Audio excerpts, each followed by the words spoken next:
Semangat pagi. Pagi, pagi, pagi. Salam Pramuka. Salam. Kakak-kakak dan adik-adik sekalian yang saya sayangi dan banggakan, pada latihan yang lalu kita sudah membahas tentang kompas.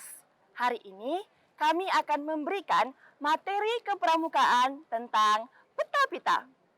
Baiklah, hari ini kami akan menjelaskan bagaimana cara membuat peta-pita. Mari simak penjelasannya dengan baik. Peta-pita adalah gambaran keadaan suatu daerah atau wilayah yang dilewati dalam suatu perjalanan atau penjelajahan yang digambar dalam kertas yang berbentuk pita.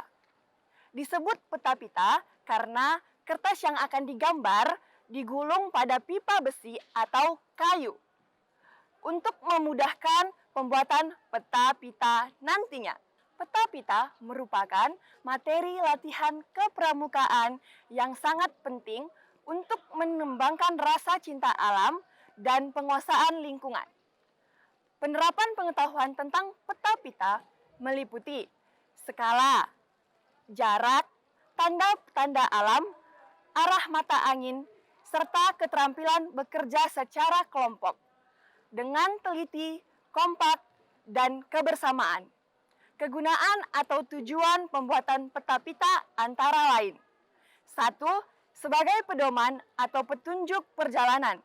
Apabila akan menuju ke suatu tempat melintasi daerah yang belum dikenal, ada kemungkinan akan tersesat.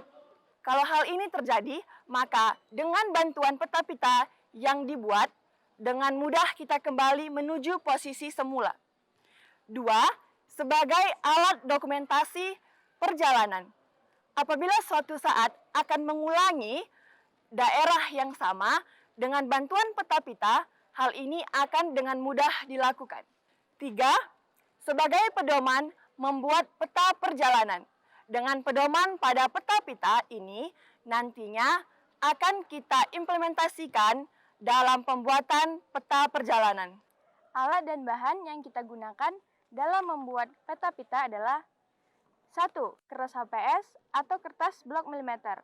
Saran saya, kita lebih baik menggunakan kertas blok milimeter, karena dalam kertas ini sudah terdapat garis-garis yang memudahkan kita dalam membuat kolom-kolomnya. Yang kedua, pensil, penghapus, dan penggaris panjang. Dan tidak kalah pentingnya, kompas. Kompas adalah alat yang paling penting untuk menunjukkan arah mata angin. Dan juga jam tangan untuk menunjukkan waktu. Yang kelima, papan sandang.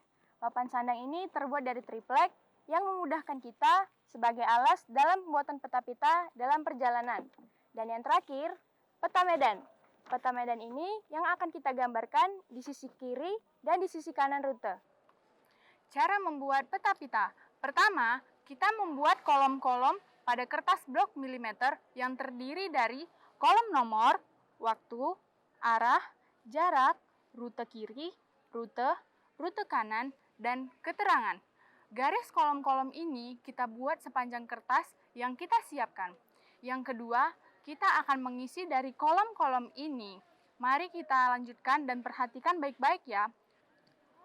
Untuk kolom nomor, kita menuliskan nomor urut dari 1, 2, sampai seterusnya. Dari bawah sampai ke atas hingga batas yang diperlukan. Dan nomor urut ini dibuat untuk membedakan daerah yang dilalui sesuai dengan arah jalannya. Dengan kata lain, nomor urut dibuat setiap kali berganti arah. Nah, kemudian kolom waktu. Kolom waktu untuk mencatat waktu pada saat berangkat dan waktu yang dituliskan adalah pada saat itu. Misalnya jam 10. Dan waktu itu dicatat setiap kali berganti arah. Kemudian kolom arah. Diisi berupa angka derajat yang diperoleh saat kita membidik titik sasaran menggunakan kompas, dan saat ini kita tidak menggunakan simbol panah sebagai penunjuk arah. Cara itu kita buat pada kesempatan yang akan datang. Pada kolom jarak, kita mencatat jarak yang dilalui. Dalam kesempatan ini, kita menggunakan langkah. Dari langkah, ini nantinya akan dikonversi menjadi meter. Adapun cara menentukannya sebagai berikut, di mana setiap 2 langkah kaki kita itu berjarak lebih kurang 1 meter. Karena rata-rata langkah kita lebarnya 50 cm. Jadi hitungannya, untuk 1 langkah itu sama dengan 50 cm, dikalikan 2 sama dengan 100 cm, di mana 100 cm itu sama dengan 1 meter, begitu seterusnya. Dalam menentukan jarak, contoh, kita berjalan sejauh 30 langkah. Karena 1 langkah jaraknya 50 cm, maka 30 langkah sama dengan 15 meter, yang berasal dari 30 langkah, dikali 50 cm, sama dengan 1500 cm. Kemudian dibagi 100 cm, maka hasilnya 15 meter.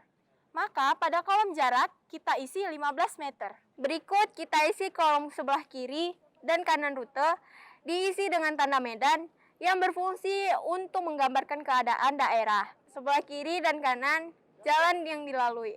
Tanda medan yang digunakan harus yang berlaku pada peta topografi. Tidak boleh membuat tanda medan dengan benda yang bisa bergerak. Contohnya hewan, kendaraan, manusia. Karena ketiga benda yang kami sebutkan tadi tidak berada di tempat setiap waktu. Dan tanda medan tidak boleh dibuat dengan cara kita sendiri. Tidak familiar buat orang lain. Untuk kolom rute kiri dan rute kanan, kita isikan tanda medan. Misalnya sebelah kiri rute ada gereja dan sebelah kanan rute ada sawah. Pada kolom keterangan, ada 3 hal yang harus kita isikan. Yang menurut kami, cara ini lebih mudah dipahami dan lebih lengkap. 1. TS atau titik sasaran.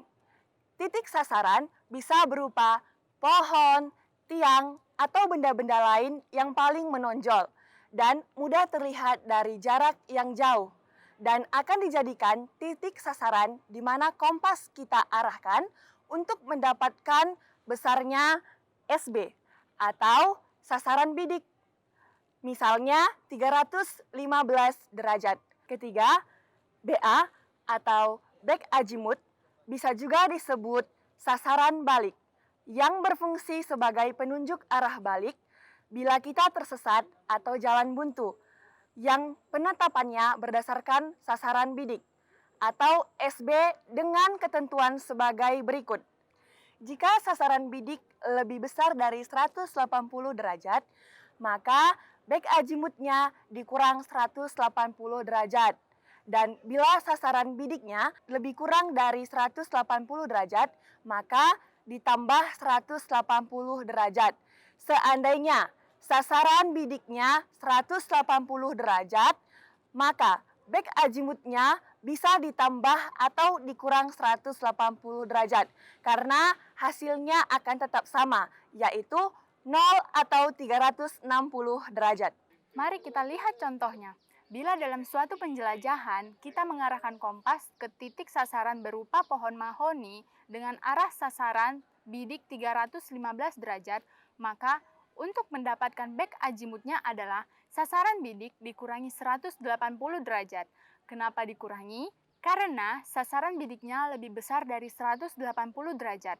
Maka besar back azimutnya adalah 315 derajat dikurangi 180 derajat. Maka hasilnya adalah 135 derajat. Nah, 135 derajat inilah yang kita tuliskan pada back azimut yang terdapat pada kolom keterangan. Dengan demikian, selesailah kita mengisi kolom-kolom pada pembuatan peta pita. Semoga penjelasan kami ini bisa dipahami. Akhir kata kami ucapkan, salam sehat untuk kita semua. Tetap lakukan 3M. Memakai masker, menjaga jarak, Dan mencuci tangan dengan air mengalir. sampai jumpa di pertemuan kita berikutnya, yaitu peta